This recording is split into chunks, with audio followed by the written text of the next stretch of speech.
over here. Good morning, everybody. This is MC and Jensen, and we are going back to our Revolutionary War stream. We're going to continue it now, and we're going to start with one of the American well-named or well-known names in American history, and that's Thomas Paine. And Thomas Paine was born in Norfolk, England. I believe. Do you remember the date, Jensen? His birth date was. Let's see. Here we go. February 9th, 1737. Okay, and he came to America. Okay, supposedly. Obviously, we don't know how true some of this stuff is, but he came to America at the urging, right, and the and at the behest of one Benjamin Franklin. Never heard of him. Doesn't exist. No. What's he done? Nothing.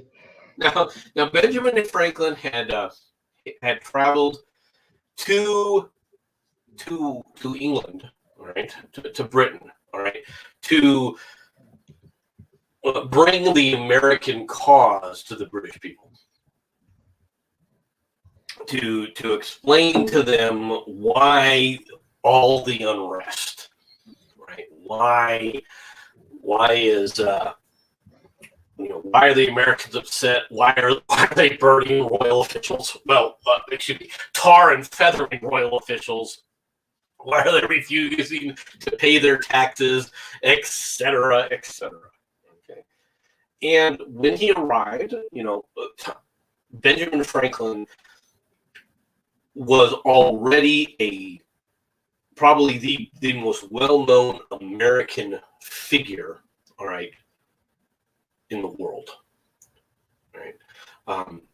Mainly due to, quite frankly, the Academy, the Royal Academy, right, the Royal Science Academy, yeah, who had been impressed and published his works, okay, and so he had met several luminaries, right, while he was in Britain, and of course one of them becomes Thomas Paine, and Thomas Paine, all right, who is trying to make his way from the ground up, and he failed in his first, really in what his first love was.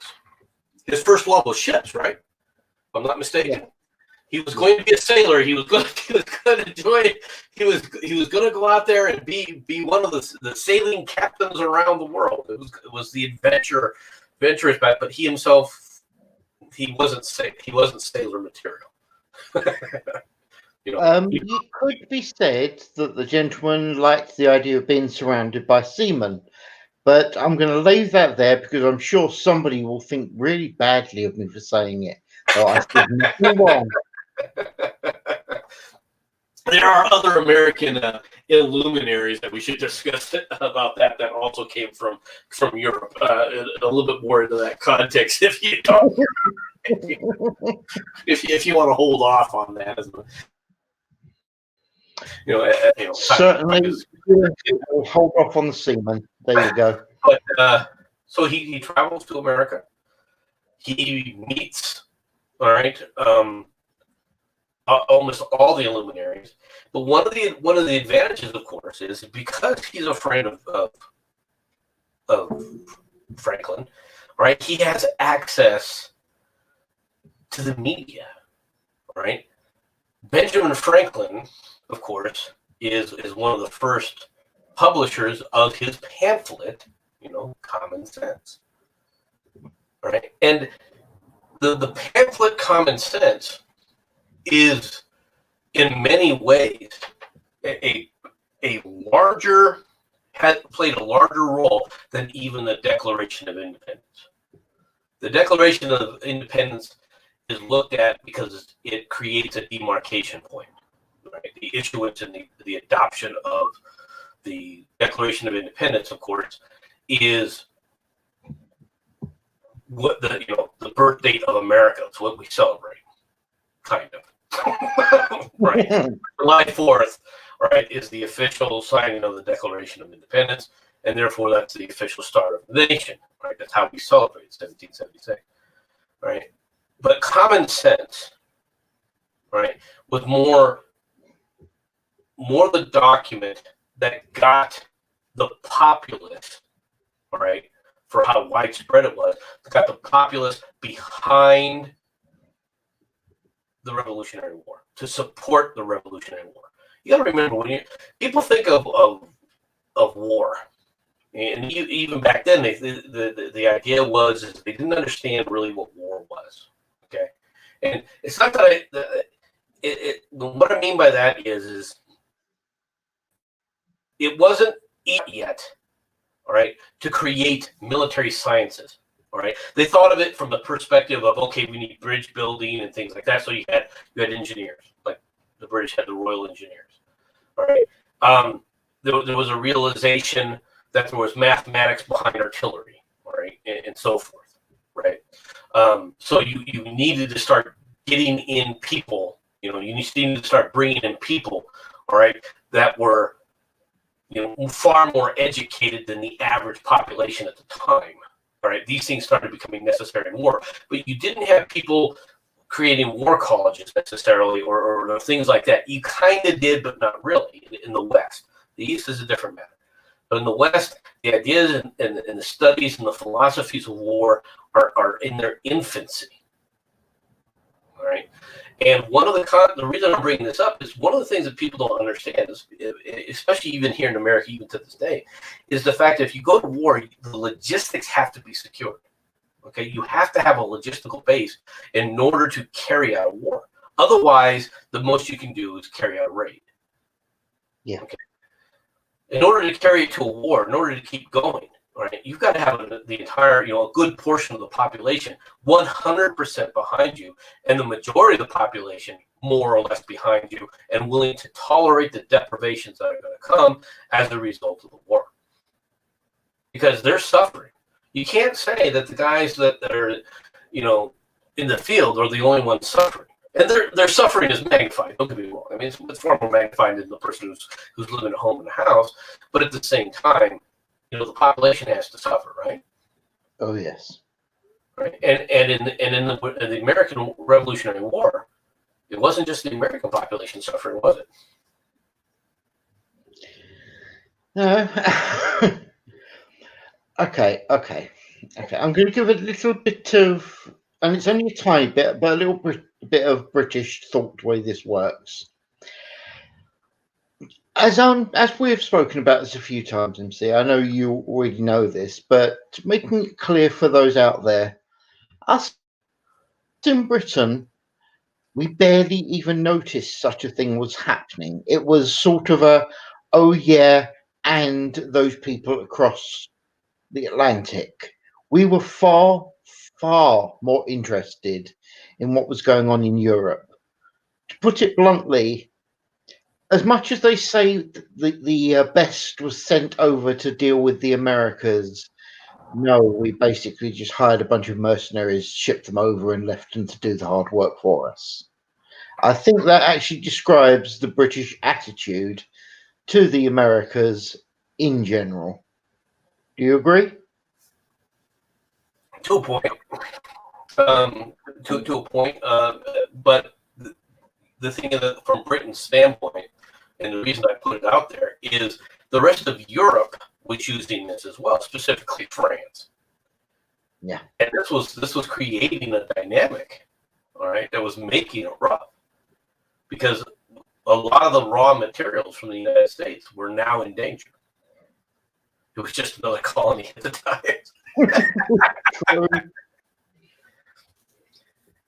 You're far too hold on America? Too far to hold on to America. Yeah. It was too far to hold on to America, but you held on to frickin' India for how long? That's technically attached. If you look at it in a broad sense, we don't actually have to travel across water to that. that is the one thing America had. It wasn't actually attached to us. But then again, you could argue that with Canada. Are you claiming it wherever the land is that's Britain? Is that what you're trying to say? I will remind you, we also took Australia and quite a few of the Polynesian bits. So it's a bit of an iffy point, but, yeah. I think the biggest thing that America had that was different, right, than probably all the other colonies is what you had in America was something you didn't see anywhere else. And that was, you had the native populations with all the different dynamics that were involved in that. But then you also had all the European populations, with the exception, really, of, at this point, the Eastern Europeans, right? That made up America. America was not made up of just, indigenous people or just people from Great Britain. We had people, there was huge, sections came from France, huge sections came from Italy, well, not so much Italy, but from the different areas throughout Europe. You had Americans were very European in a lot of different manners. You had, a lot of, for example, the entire colony at the time, right, of Maryland. For all intents and purposes, Maryland was founded as a colony of Roman Catholics. Yeah. Okay. Now, you didn't have, so you got the native populations, you got all the European populations all crammed together, all right? And you have a significant, obviously African population that's been enslaved. Although I shouldn't say when I say significant, all right, you're not talking, 10,000 people, you're talking, close to 1 million, 100,000, a few 100,000 people. All right, for a population group at that time, and America was not, by no means was very, very populous. All right, but it was obviously it had huge portions of their populations were such a diverse integration of things. Right, and we don't recognize that today. It's kind of hard to understand the dynamics that were involved within America, and so. Americans were always adept, and this is something people forget about. Americans were always adept at fighting one another. Right? Americans oftentimes would rumble. There were rumbles between the colonies. Right? They tend to be colored over in aspects of the Hatfields and McCoys. There's always a relationship type of a thing and so forth. But America was not. America today is nothing like the America back then, and B is right in the idea of the Amsterdam, New Amsterdam, and everything. But B is right in that it was a colony in and of itself, right? Yeah. But it was a colony that needed to be allowed to expand. Okay, and I'm not talking about land-wise. I'm talking about industrialized wise. Yeah. There was nothing in the United States that you didn't have in Britain, right? As far as resources and everything else. There was no way the United States could just be used or was going to continue to be used only and solely, right, as a raw material feeding port for Britain or for Europe or for anywhere else. That was just America had the potential and had the ability to industrialize. And that was one of the things that was one of the biggest complaints. Even though you don't see it a whole lot, it was one of the biggest complaints of people over there. Was Britain had a number of laws to prevent the exportation of industrialized mechanisms. Yeah. Right. And Thomas Paine, and for I guess I should show you a picture of Thomas Paine. I'm kind of remiss here. Let me put this up here and I'll let Jensen show it up here. This is who Thomas Paine was. And Thomas Paine grew up in this thing of we're all Englishmen, we're all part of the Englishman's Brotherhood. Right? Now, I was talking with Jensen, prior to the part of the show. The thing is when we talk about this, when we point this out, there has to be an understanding of the dynamics within society. When they talk about the brotherhood of man, they do not think of themselves as all the same. Okay, not the way we look at it. Okay, they did not look at other cultures as being as being on the same equal plane. All cultures are equal, right? No, that's not how Americans looked at it. That's not how anybody in America looked at it. When I say anybody, I mean whatever the background, right? There was always an acceptance of you're different than me, but I'm better. Okay, I'm part of this group. This group is better. I'm part of these people. These people are better. And all Americans have that attitude. Kind of still do, quite frankly. If I may, just for a moment, this sounds a little bit like the Dutch. I seem to remember a conversation you had about the Dutch, don't you? It does sound like the Dutch. And the Dutch did play a major role. Right? I'm not attempting to accuse anybody. I'm just pointing out it does sound a certain way. That's all. Obviously, New York and New Jersey were basically heavily Dutch influence from the Dutch. There's a reason they call New England because it had such the influx from Britain. What's interesting about the South is that the South also had a lot of British influence, but it quickly turned into a different amalgamation due to the fact of the influx of slavery and so forth. Yeah. Right. So Thomas Paine comes to America and he writes Common Sense about to justify Americans, being free and can be free and not under the British crown. All right. Now, Thomas Paine himself is not. In many ways, he's like a bomb-throwing anarchist, right? He wants the Revolutionary War to go, and once the Revolutionary War kicks off, he's all for it. But he's not like a lot of these quote-unquote sunshine patriots, which he pens later on in American Crisis. He joins up. He serves with Washington. In fact, he pens American Crisis.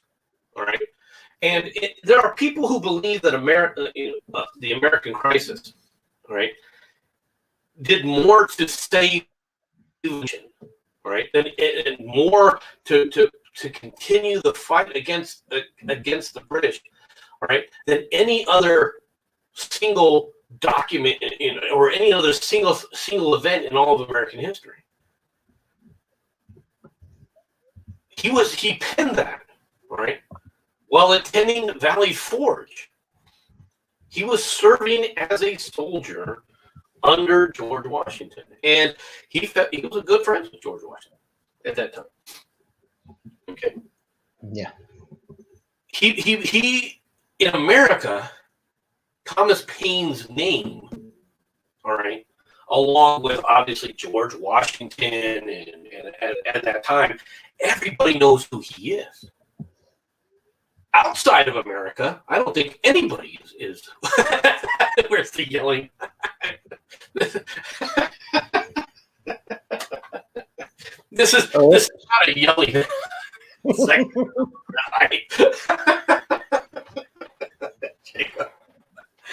Jacob. Right? But Thomas Paine's name, I mean, he is easily, I should say, as well known as Washington. And yet, American Crisis and Common Sense, Thomas Paine took no money for. Most widely read book in America, both of them, and yet he made no money on any of it. That is a surprise. That I did not know. And early on, when he got asked about it, of course, he was. He said, "I'm not writing this, all right, to make money. All right, I'm writing this, donating anything that comes out of this is supposed to go to help the cause, right? So he himself never made it done. He wasn't one of these people who couldn't walk the walk after he talked the talk. No, this guy could talk the talk, right, and walk the walk, and he did, right, to his detriment, because he walked that walk, all right, at the end of the war, right across the pond again, right, over to the French Revolution. That could have been defined as a bit of a mistake for him. I can see where you're going with this. Okay, now Thomas Paine. Okay, you gotta understand something about the French Revolution. Many people, look at the French Revolution as very similar at the beginnings, all right, to the American Revolution, and nothing could be further from the truth. If you want to sit up there and do a more accurate comparison to the French Revolution, with the French Revolution to another American style, kind of thing, you'd have to go back to Cromwell's Revolution, right, in Britain, right, where you had internal elements, okay, that were the driving force behind the uprising against the royalty. You had what for all intents and purposes throughout France is you have a confluence of things that create, quote unquote, a peasant revolt, right? A populist revolt, right? What was happening in America, what happened between America and Britain in the Revolutionary War was not a populist revolt in that the quote unquote lower classes, rose up to throw off the chains of the upper class. That was not what was happening in America. What you had with Americans as a whole, both of all classes, saying that no, what we do here works for us, leave us the hell alone. Okay. They weren't trying to overthrow the royalty. They weren't, or even at the beginning, the only thing that they could have done, right? And this is something that Thomas Paine even said, prior to coming over. He said he believed that the colonists should have representation, all right, in Parliament. There would not have been an American Revolution if there had been Americans, all right, parliamentarians in America. It would not have happened. But Britain didn't want to look at it that way. Right. Okay. But the French Revolution, like I said, was a peasant revolt, and it in a large part it had to do with the fact that while Americans and this is people forget this, right? At the end of the Revolutionary War, right, we signed a peace treaty with Britain, right?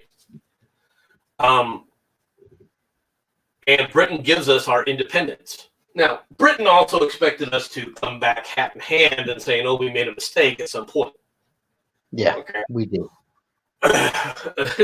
They figured at some point the Americans will be under threat by somebody else. Somebody else will try and take them on and take them out, and then they'll come back hat in hand.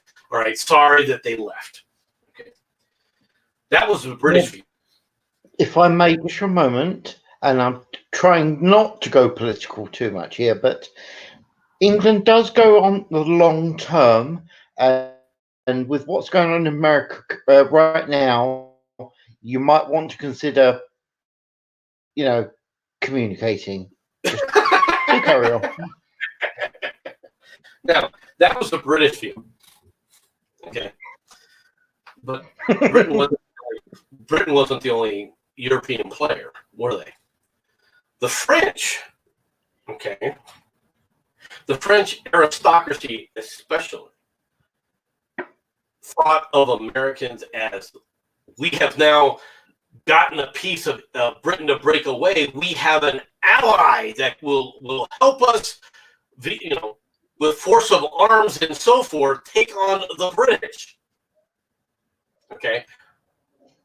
No, that was a mistake. Okay. Americans are an inward-looking people, an upwards and inward-looking people. We don't look outside of ourselves. We never have. Okay. And this is a characteristic of Americans. Many people don't recognize this. It's because they look at America around the world and they think Americans are these expansionist group and things like that. The Americans are not expansionist the way you think they are. Right? I'm not saying we don't expand. I'm not saying we're not expansionists. I'm saying that our expansion is actually a natural consequence of being humans, because humans are expansive. It's not a consequence of intentional policies of expansion. Although from time to time you have seen those policies, but it hasn't been those policies tend to be the exceptions, not the rule. Okay. But France looked at America as a chance to, all right, use this ally against the British. And the one thing that the French recognized, that the British never did, right? And even to this day, they barely acknowledge it, right, is the fact that the United States could maintain and field a navy, right, and an effective one if they so desired. Even during the War of 1812, I mean, it was shocking for the British to realize the Americans could actually field a navy, right? But Americans, let's be honest, well, Americans like fighting. Okay, it is a natural aspect of when we have we don't necessarily look to have a fight, all right, all the time, like the Aussies. The Aussies are, it's in their DNA to look for the fight. Right? It's in their DNA when they go to a bar. It's not a bar unless there's a fight going on, or at least something happening. Right? We're not that bad, but we have our times like that. Okay. We're not going to shy away from a fight, okay? But the French, assuming that we were going to help them, all right, the French aristocracy, they were very foolish in that regard. And when the United States, all right, came into being, one of the things that France was expecting us during the peace treaties to actually uphold was their claims to the colonies in the Caribbean, right? The French thought that, okay, there's going to be British colonies now that are now going to be, they're not going to be American, so they'll come to us in the treaties and so forth. And that obviously didn't happen, all right? Go ahead. Yeah, I'm sorry, just chuckling at the ego of the French to think they thought they was going to get something out of this. I mean, what did they do? It's not like they helped America. Oh, yeah, that's right. They did help America, all right? There's no doubt about that. And Americans really, for the longest time, right, held the French in such a high regard, more of a high regard than you realize. Right? Oh no. There's a reason Pershing in World War One, when he came ashore, said, "Lafayette, we are here." Okay, the feelings toward the French and the camaraderie with the French has been an aspect of the United States for a long time. All right. It still is, to an extent, all right, but it's not like it was. But at the time, I mean, it was really important.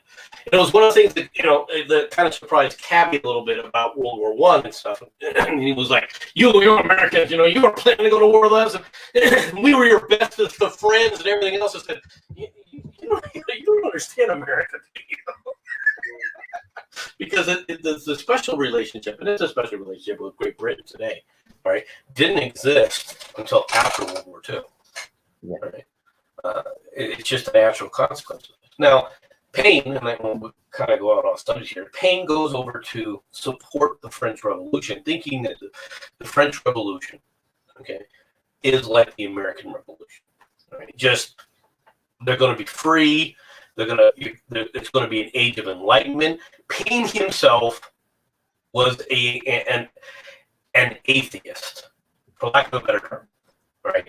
Many, in fact, most of the founding fathers were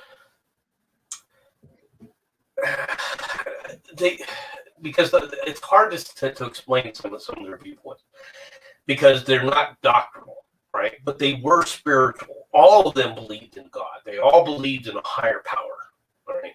Almost to the man, right? How they portrayed that higher power, all right, was more or less along Christian lines, but that doesn't mean that they were Christians. There were many that weren't really Christian. People like Thomas Jefferson. Thomas Jefferson was a deist. He was not really a Christian. Okay. Yeah. Yeah, it's a different mindset. Okay. Atheists were despised generally. Okay, and this is where Paine goes wrong. Yeah. Okay. I like the way you put that, by the way. He just goes wrong. This is where he went wrong in that he went to France, took on the ideas of Voltaire that are leading the way. He thinks that this is the Enlightenment, right? The French Enlightenment movement, all right? There is no God. All you have to do is study science. And he's expecting all these great, grand, and glorious things to result from this.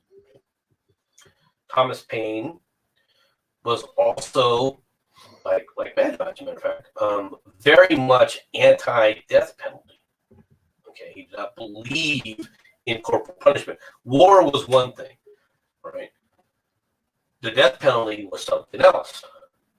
Now, what's interesting is when he first goes over, he is, of course, considered one of these revolutionary bomb throwers. He's in full-throated support. And one of his first buddies, of course, is Robespierre. And as Robespierre changes, he becomes a Robespierre detractor. Okay? Robespierre started off just like Thomas Paine as a strictly against the death penalty. The death penalty should never be employed. Okay? But then Robespierre changes. Robespierre not only engages in activities with the guillotine and the death penalty and everything, right? He's reveling in it. Okay, he realizes the power that this gives, right? And what begins to happen is an absolute destruction of society around him because the people are going nuts culturally. People don't understand this. Okay,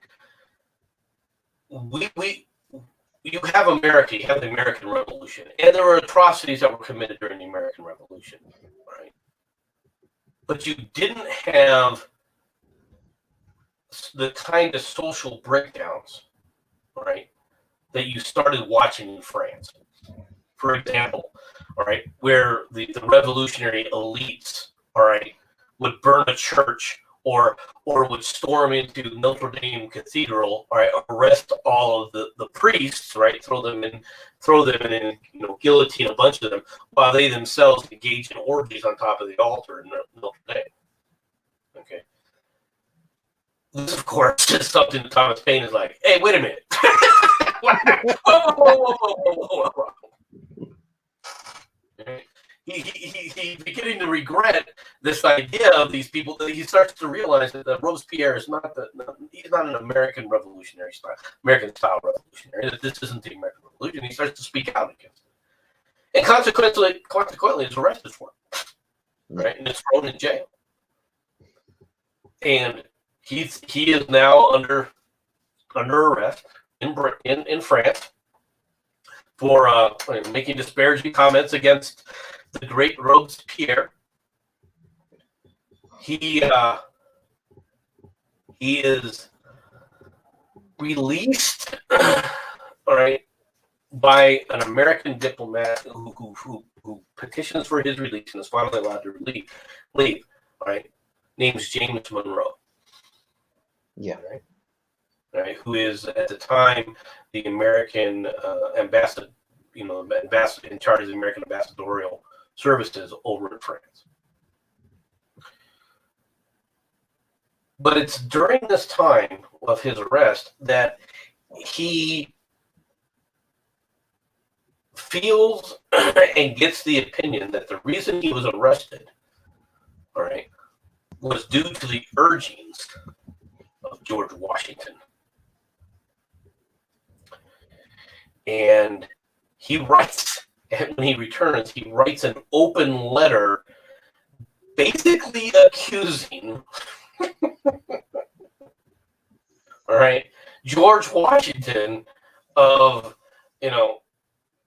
having him, an enemy of the revolution and throwing him in jail and all these other things, right?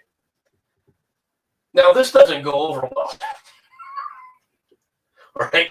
In the United States, this is not what Americans want to hear, all right? I wonder George why. Washington is the not just the hero of the revolution. He is the first president. He establishes precedent that lasts for hundreds of years. All right, is the reverence of George Washington at the time. Today isn't even close to what the reverence was in America of George Washington at the time. George Washington was a man of his times, but he was also someone who rose above, all right, his natural instincts. These people like George Washington are extraordinarily rare breed. But Thomas Paine thinks that George Washington is his enemy, and he takes to the pen to try and push this. He also tries to write a treaty on reason, and it's not received well, all right, because his treaties are perceived as an attack on Christianity, all right, and while there was always the core that believed in the reason, and there's always these people that were talking about, the New Age, what I call the New Age philosophers, to differentiate them from Plato and Aristotle in the first group. There's always a group of that were always trying to take acceptance within American elitists, right? However, because of his attacks on George Washington, right, none of his books sell well, right? Now, he was for his works, he was recognized, especially in New York, and they did give him land, and so forth, all right, for his work from the Revolutionary War. But he himself, of course, right, is never able to get past this now, and then he, for all intents and purposes, dies in obscurity. Okay? So he's the best remembered and least remembered, right, member of the American Revolutionary War. Everyone knows about Common Sense. Everybody knows Thomas Paine wrote it, but almost no Americans know about the rest of his life. But no Americans know about what he did at the end of the war. He just kind of disappears from history. In fact, the vast majority of Americans don't even realize that Thomas Paine served in the war. Golf is a sport of 60-year-old potato chief has back man.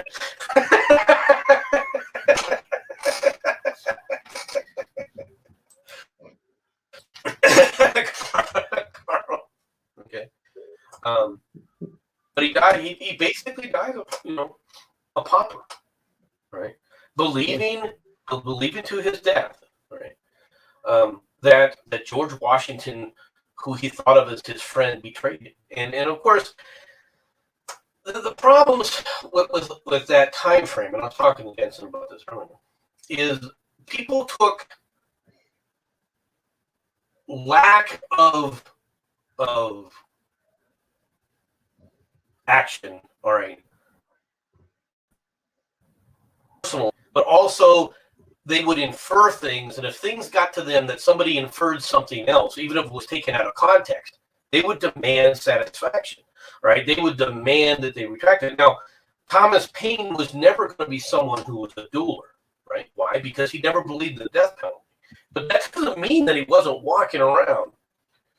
That's why they all live in Arizona, the dry Sun City. That doesn't explain Florida, though, does it, Carl? Of course, the problem with Arizona is there's no grass for them to play golf in. But that's a separate issue. But back to Thomas Paine. Back in those days, honor was something that you had to protect. Honor was something that was just personal honor. I'm talking about. How people viewed you as an upright individual. If people just saw you as, he's just so and so. Them's fighting words. Yeah. You wanted to have a man. You wanted to be a man of character, of good character, right? You didn't want to be someone who was not like that. And being loyal, the idea of loyalty is something that most people, I mean, you understand it because you were in the military. You understand the concept because you develop it in there. Right? The military is very good about doing certain, taking it back to some core principles, right, of humanity. And understanding loyalty and understanding the view of loyalty and being loyal and so forth is something that isn't very common today. So it's hard for us to live in that kind of world where loyalty was something that was, not just expected, but if you were disloyal to somebody else, all right, it could lead to death. It could lead to death. This is how you end up with the fighting between the Hatfields and the McCoys. Right, who were up until where the rift began, were actually two peas in a pod, right, and it all falls apart. But he believed to his death that George Washington had him. He had been he was thrown in jail from Robespierre at the urging of George Washington. He felt that George Washington was trying to get him killed so he couldn't come back to America. Now, there's no evidence of that. There is evidence that Washington didn't do as much as he probably could have to secure his release. Okay, but at the same time, that's a far cry from saying that he was writing Robespierre to put him in jail. All right, that just wasn't that way. Okay, but things can get taken out. I think that's probably what this was. As you see the descent, okay, into the terror, okay. That becomes the defining characteristics of the French Revolution. As you start to see that descent, you see Americans, including once again someone who was a full supporter initially of the French Revolution, Thomas Jefferson, start to pull back because there's a realization that this is not what we can't support this. Okay, this is not an American Revolution. This is not freedom for the people. This is vengeance. This is an orgy of destruction that's going to go on. All right, and it's never ending because people aren't trying to be free. They're trying to get their pound of flesh, and that's what this was. And I'm not saying aspects of the American Revolution didn't have that, but that was not the American Revolution as a whole. Put it bluntly, the American Revolution is going to be quite funny coming from me, but it was actually a decent idea. The difference being one was a revolution, i.e. the American, whereas France was basically a class war and not much else. Yes, but it was also the other thing about American that is kind of true that B was pointing out is that Americans had a different starting point than what you see all these other revolutionary points at. And what do I mean by that? What I mean by that is Americans were already ruling themselves. In many ways, Americans were already autonomous. Right? The colonies were autonomous units. Right? They were gathering together as an autonomy long before, right? And they had already established customs and traditions, all right, that worked within the colonies that no one else had. They were already ruling themselves to a large extent because they had to. And when you talk about a revolution today, when we talk about the revolution, for example, the Cuban Revolution, or if you talk about the French Revolution, or all these other revolutions you want to go down, these are revolutions, all right, by a group of people who want the power that they don't have. Okay, they want to take the power from the people that do. It's the quote unquote haves and have-nots, right? That good old Marx talks about, right? It's the lower class, whatever the lower class is being defined at that time, trying to take power from the quote unquote upper class or the elitists. But in America, that's not what this was, right? The American Revolution was not the elitists, all right, being overthrown by the lower classes. It was people said, we're already free. Listen to us. We are not going to accept your standards over us. And if you're going to try and apply those standards, we'll fight you. Okay? And that's really what it came down to. Right? The American Revolution was not, these are people that are used to ruling themselves. These are people, when for example, when the Revolutionary War ends, okay, Continental Congress, which had been meeting in Congress, right, still continued, right? You still had these meetings. The colonists still were meeting one another. They were still doing all these things. It wasn't that they had to do anything that they hadn't already been doing even prior to the war, which is one of the reasons why they came up with the Articles of Confederation. It was like, okay, well, we're just going to take the Continental Congress and say that we no longer need an executive, and we'll just do everything with Congress. It's also why that failed. All right. Yeah. Because whether the colonists wanted to admit this or not, you do need a central authority. Let me read that again. One second. Colonies were ruling themselves. Much of the rest came about as a result of English interference in colonial business, especially with regards to governing. That's very true. But it also it came into the fore because of the application of the increasing application of the colonial mindset.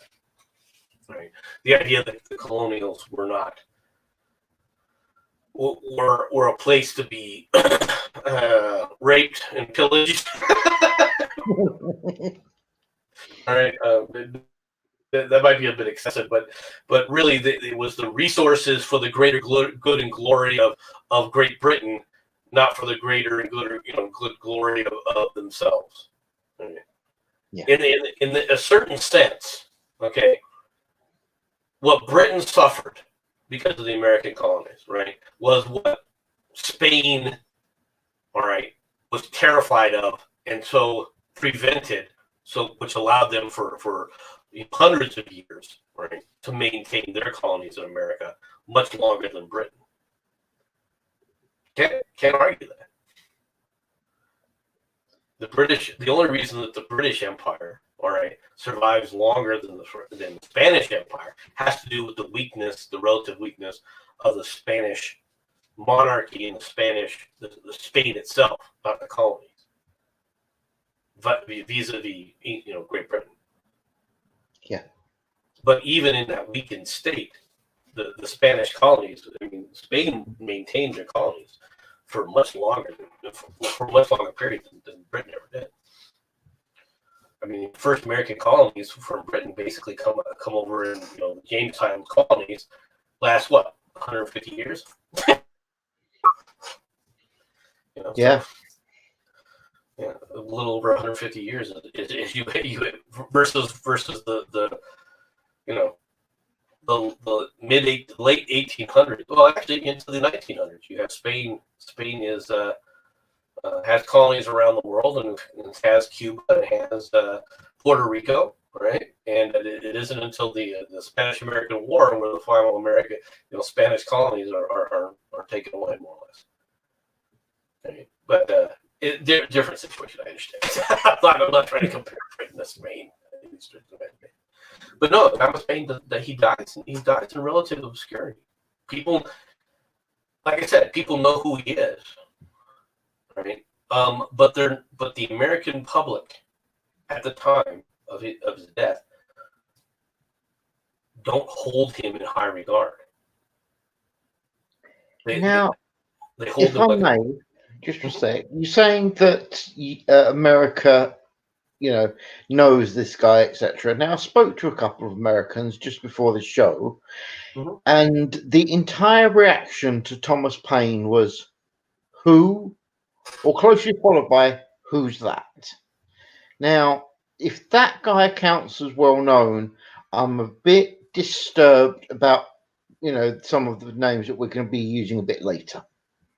Well, the modern American, unfortunately, is woefully, and I say modern American, I'm talking about this millennial generation, right? They're woefully unprepared for knowing some of these the history of America, right? And that has to do to a large scale change in how history is being taught in the United States overall, right? If you asked any of them about common sense, I bet every one of them would recognize it, though. Okay. I also mentioned that, funny enough, to the common sense guy, and we took the piss out of it a little bit, to put it bluntly. It says common sense. It shows you it's going to be a bad idea. So, in your opinion, then America is a bad idea. Is that what you're trying to say? Again, I'm trying not to respond in a political and modern era. No, America is a wonderful idea. Cough, cough. Though, all jokes aside, I'm actually being very serious now. When Ben Franklin came over and he was treated, to put it bluntly, like crap by the British, that was stupid of us. Okay, that was a mistake. This will be one of the few times that I am freely going to admit that England was utterly and completely in the wrong. I don't want any mistakes. I don't want people thinking, "Oh, he's only talking halfway measures." No, I'm not. Okay, it was bloody stupid. And whether or not you like Ben Franklin, personally, not that much of a fan. What the heck? But he should have been treated, a lot more decently than he was. If nothing else, he should have been treated as the diplomat he was supposed to be. Benjamin Franklin. Well, we do need to talk about Benjamin Franklin as well. Mm-hmm. Benjamin Franklin was a man in time and out of time. Okay, and he was uniquely American. He was probably, in some ways, the most quintessential American in many aspects of who he was, and the ideal American in many aspects of who he was, all rolled into one simultaneously, with all of his flaws, all right, and all his characteristics. The man himself, all right, was something. People, it's hard to describe this man. Okay, because which Benjamin Franklin are you going to talk about? Benjamin Franklin, the man when he's doing his diplomatic work in Britain. Are you going to talk about Benjamin Franklin, the man in his home? Are you talking about the Benjamin Franklin in his old age and what he was as a diplomat? Are you going to talk about Benjamin Franklin as a young man?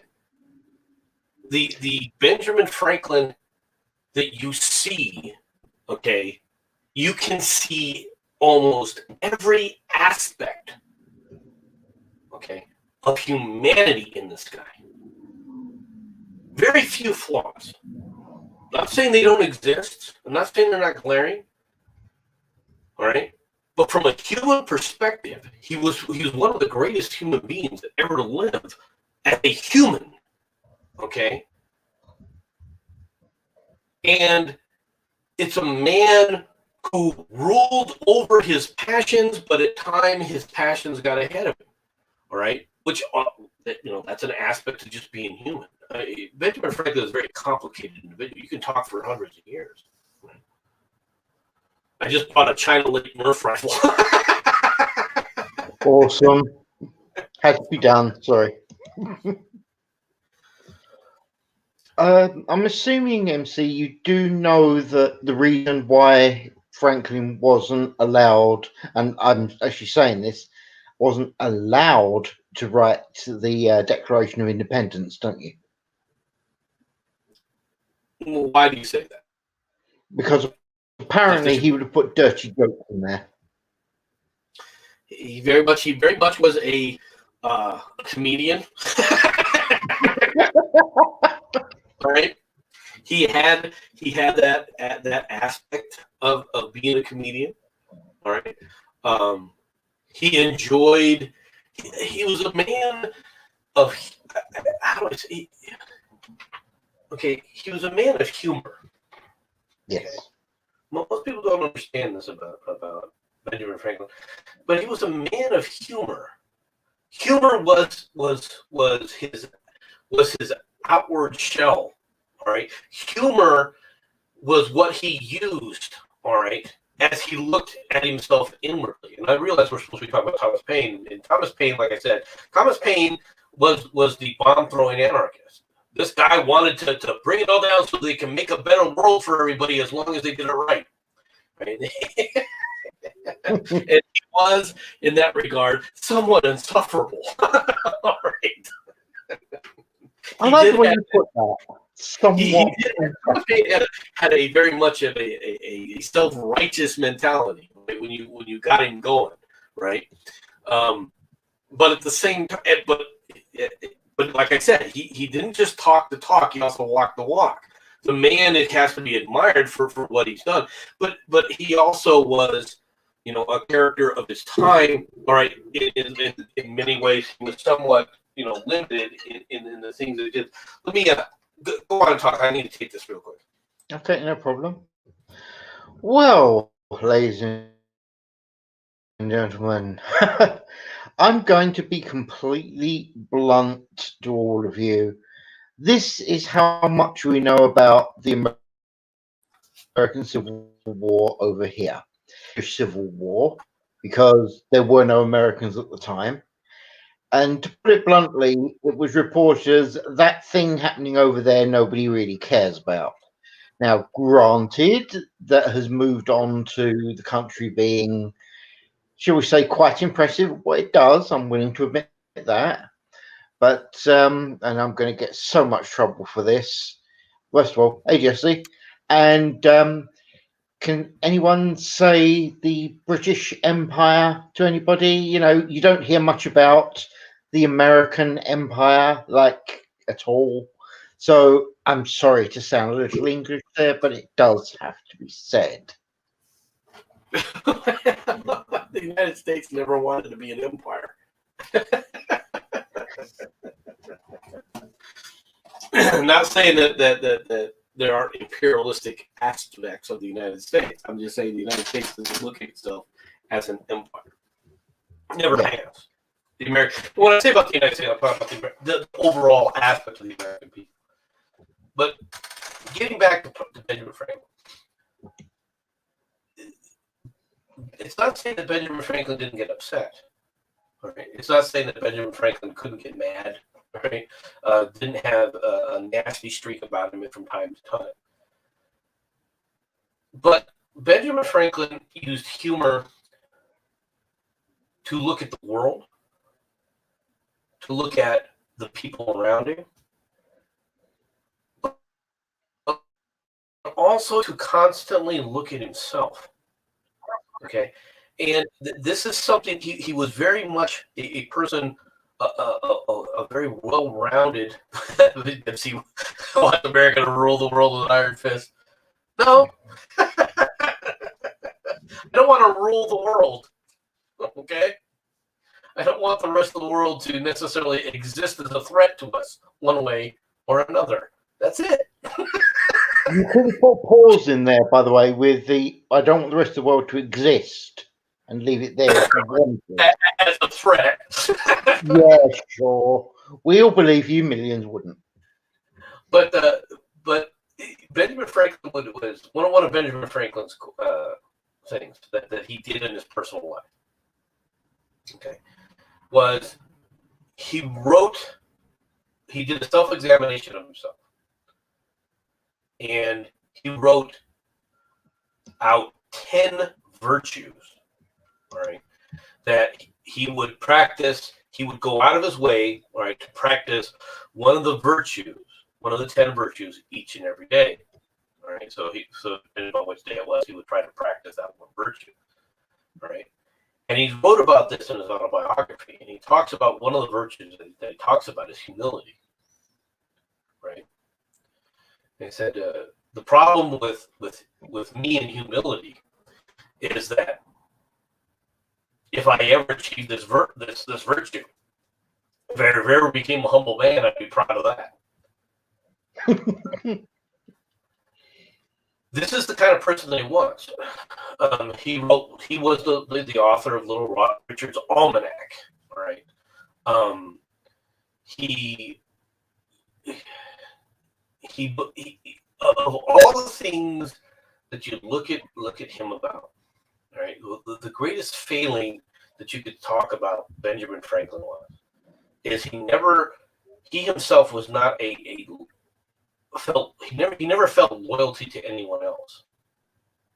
Okay, in that regard, he was always willing to sacrifice, all right, other people and other people's ideas and ambitions, all right, to if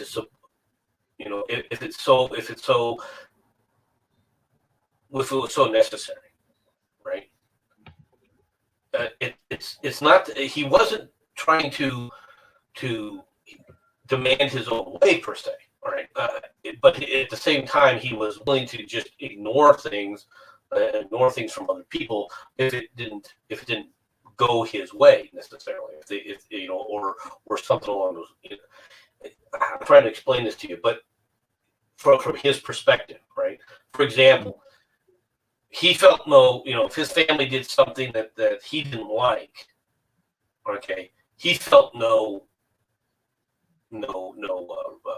accountability, responsibility, or obligations, right, to go along with it because they were part of the family. Right? He didn't have any compunction about that. On the other hand, if his family didn't go along with him, that was high treason. Okay. And for example, his son, all right, receives a royal charter, all right, to be governor, and Benjamin Franklin never forgets his son. He doesn't. His son is, of course, arrested as the colonies go into revolution, and he is put in jail. And he never tries to do anything to help his son. He doesn't get his son out of jail. All right. He really, for the most part, doesn't really speak to his son. All right, until a short period before he dies. All right, over in Britain, his son, of course, leaves the colonies, forced from the colonies. He can no longer be, he's going to be a British citizen for the rest of his life. All right, and he never really has a rapprochement with his son. He never buries the hatchet with his son. All right, so he's a complicated man. Okay, and he's an astute individual, and he's very much a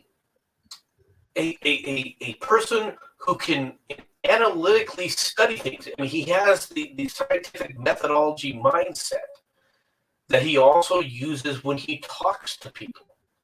All right, when he's trying to convince people, and he's the great convincer. He's one of these people who's the great the person who can sit up there and talk somebody else to get him to agree to him, right? He was one of those people who had that aspect about it, right? It's one of the reasons why he was a great ambassador. Yeah. But you have to be allowed to speak. You can't just sit there for 3 hours in a chair being berated by each and every member of Parliament. And not allowed to speak. Like I said, it wasn't our smartest maneuver. To put it bluntly, it was one of, and let's be honest, this is England, we've had a few in our time. It was one of our bad ideas. Should King George been slapped in the head repeatedly until he actually thought about what was being done? Possibly, but equally, the man was completely insane. Slapping him in the head may have brought on more insanities, and that's not necessarily a good thing, to say the least. Well, I think the American Revolution kind of drove him insane. Oh, no. The individual had one or two mental problems before that. It's just the revolution didn't help. Yeah, no, I know that he had a few problems before that, but if you really want to drive somebody over the edge, just leave it to the Americans. You actually sound proud of that. I just want you to know that. Well, it is an aspect of who we are. Like I said, we are American. Benjamin Franklin, in many ways, right, is a quintessential American because he represents the best of all of us in so many ways. Now, Carl DeGrosser Senator made a comment about the dalliances of Jesse. The problem isn't that people forgot freedom. The problem is that people forgot that other people are not like them, and freedom often means minding your business and not others. Very true. Right. But that is the aspect of freedom that I think that Jesse's referring to, which, Carl, I know you understand that. But the dalliances of that age and day, all right, we have a different. We read the letters and we read the correspondence of people like Benjamin Franklin, people of that time frame. And the thing is you got to understand the personality behind Benjamin Franklin to understand my statement. Right? There's really no proof, right, of just that he was a serial philanderer. Did he have children out of wedlock? Yes. Okay, so you can say, well, that right there proves that he had dalliances outside of his marriage, and it does. You can't deny it. But that doesn't mean that he was a serial, philanderer. Now, he himself was quite flirtatious. All right, that is an aspect that put off John Adams about him. It's one of the things that he absolutely despised about Benjamin Franklin. He absolutely, which is quite an interesting dynamic in and of itself when Benjamin Franklin and John Adams arrived in France. All right, because the two of them made an interesting push me pull you pair. All right, to get French support. All right, for America. Right, and it was quite an interesting dynamic. But it was one of the things that drove freaking John Adams, who himself was a prude, all right, crazy. All right. This is an aspect in a time frame of these worlds. Like I said, Benjamin Franklin isn't a perfect human being. Okay, he's not. And he knew that he wasn't a perfect human being, but he was always striving to be better, even though it was going to be, a completely futile effort, as he recognizes. So, but that's, like I said, that's Benjamin Franklin. I wanted to stick with Thomas Paine. I apologize for going off on a major tangent about that. I admire Benjamin Franklin. I admire Thomas Paine too. Anybody, if you don't admire Thomas Paine, right, I want you to consider one fact: that he survived Valley Forge. He survived the conditions and the deprivations at the the throughout the war. Right. Almost no one else did. All right. You're not talking about somebody. This is somebody that whose greatest work, Common Sense, money and all the proceeds basically to the cause. Right. This is not someone who looked at things, the way with and said, okay, I'll say this just to get away with it. No, he believed these things, and he would act on them. He would act on them to the best of his ability. A true believer. And it was a phenomenal freaking writer. Right? Common Sense. There's a reason the pamphlet, an American Crisis, as well. There's a reason these pamphlets still resonate today. Right? If you read them, right, they're not long. They're small little booklets, but almost every American, all right, had read Common Sense. In fact, George Washington made it required reading for his army, right, in 1775.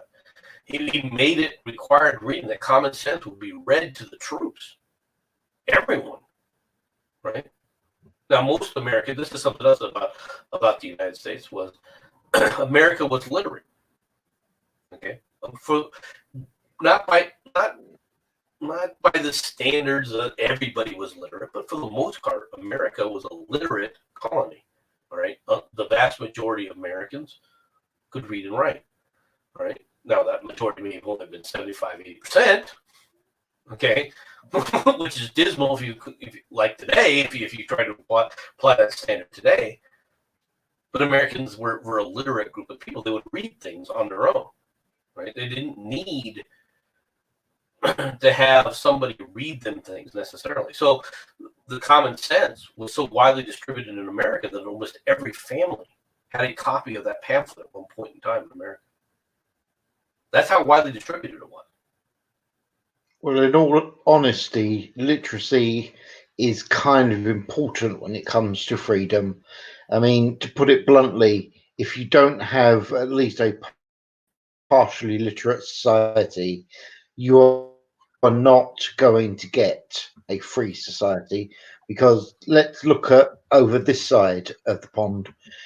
Most of the things that really went on was once we actually started breaking the church's control of literacy. That's when, to put it bluntly, shit got real.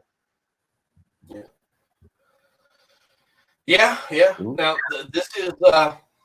this is the statue of Thomas Paine in New York, and I think this is the only statue of the man. This is the only hardcore remembrance, right, of this guy. Right. And he's one of, like I said, he is one of the greatest of the founding fathers. So I think that's all we need to talk about today as far as the founding fathers go. Do you have a preference of which founding father you want to talk about next? Well, in all fairness, let's go for that guy. I've heard of a George something. Didn't he do something with a tree? Yeah, the guy with the tree. How about that? The guy with the tree. You want to talk about George Washington next? That's the boy. I couldn't remember his name. Yes. I think, in all honesty, you kind of have to start at the beginning when it comes. So, yes, he would be my preferred. If nothing else, we get to sit there and take the absolute living Mickey out of the I shall not tell a lie bit. Well, once again, you're talking about an interesting individual, but doing George Washington next week sounds fun. Okay. Because there's aspects of that man that you don't find in history very often. Some of the characteristics of this gentleman are something that you don't find anywhere else, all right, except in drips, all right, throughout history, all right, and I don't think that people. It's a lot harder, all right, to overstate the man than you think. People don't understand that, but no, we'll talk about it. We'll talk about it. I mean, obviously, this is it's part of the Revolutionary War, but there's so much, his life before the Revolutionary War. There's the Revolutionary War, and there's his life after the Revolutionary War, which are all part of the same dynamic because they make up the man. So we'll separate them in those three. We'll talk about that as we go forward. But no, that sounds good. Okay. Well, ladies and gentlemen, thank you very much for coming out and listening to us talking about history. It's actually interesting. I'm going to be completely honest with you. I'm here because I'm learning. I will, it's the truth. I am actually learning so much from this. I actually said to MC when I was reading up about Thomas Paine, it's like going back to school. It really is. I know you guys do that in your high school and whatnot, but over here we are. I'll be completely honest with you. Okay, I can name maybe 4 people out of the 12. Does that give you pretty much a clue on how little we know? I think that the fact that you can name 4 is probably 3 or 4, 2 to 3 more than many Americans, unfortunately. That's a disturbing concept, but okay. It is. Unfortunately, it is. Oh well. Anything else you'd like to say, sir? I appreciate you coming out here and doing this, and I look forward to next week talking about George Washington. No problem. And for anyone that is actually interested in joining in on the conversations, do let either me or MC know. In all fairness, this is a learning experience for me, so I'm not going to, know that much. I'm going to know little bits. And again, it's not like we were taught that much. To put it bluntly, there was the American Civil War, the bit in the middle where there were some cowboys, and then there was the early 20th century. Now, I realize for you guys, oh my God, but that is literally how we see it over here. The bits in the middle? Did something happen?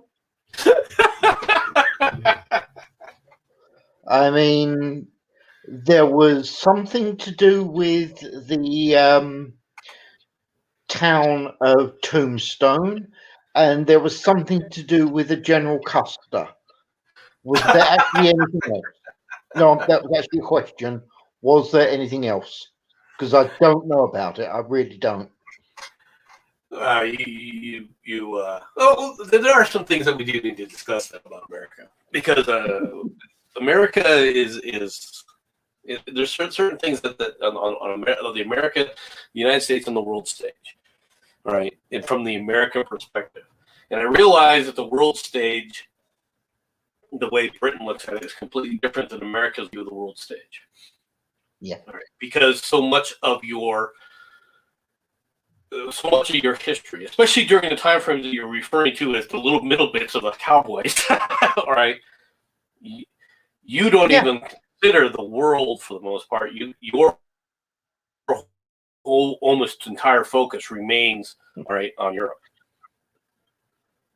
and that isn't the focus of the United States. No. So, no. But no, that sounds good. We'll do George Washington next week. So okay. All right, then, ladies and gentlemen, I'll see you next week. We will try and do stuff about the guy with the axe and the tree. Good night, everybody. Thanks for coming out, everybody.